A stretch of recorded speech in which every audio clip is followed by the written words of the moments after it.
Direktorat Reserse Kriminal Khusus Polda Daerah Istimewa Yogyakarta kembali meringkus 7 pelaku pedofil online di 6 provinsi.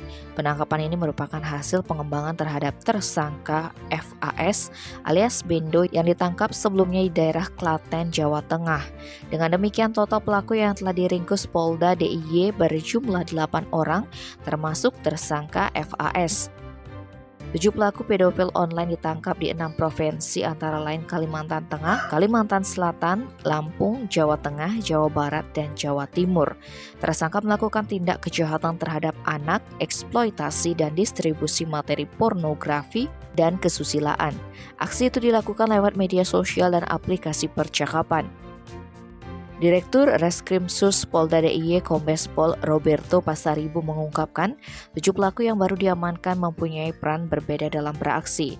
Saat ini polisi masih terus bekerja karena tidak menutup kemungkinan ada pelaku lain di sejumlah daerah lainnya. Sementara itu Kabid Humas Polda DIY Kombes Pol Yulianto menambahkan, terungkapnya kasus kejahatan ini berawal dari informasi masyarakat yang diterima Subdit Cyberdit Reskrimsus Polda DIY melalui petugas Babin Kantimas Polsek pada 21 Juni 2022. Dalam laporan tersebut, pihak sekolah dan orang tua murid di desa Argosari Sedayu, Bantul menilai ada kejahatan yang dilakukan seseorang yang mengaku bernama R dengan status siswa SMP dan menghubungi 3 orang anak melalui saluran aplikasi komunikasi. Kemudian pelaku menunjukkan alat kelamin serta mengajak anak untuk melakukan perbuatan melanggar kesusilaan secara daring. Anak korban yang merasa ketakutan lalu menceritakan kepada orang tua dan pihak guru di sekolah lalu melapor kepada petugas Babin Kantimas Polsek.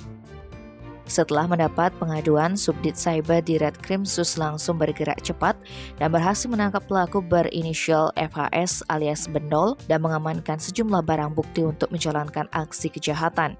Menurut Yulianto, modus yang dilakukan pelaku adalah mencari nomor target atau korban di dalam grup aplikasi percakapan WA. Atas perbuatannya, tersangka dijerat Undang-Undang tentang Informasi dan Transaksi Elektronik serta tindak pidana kekerasan seksual.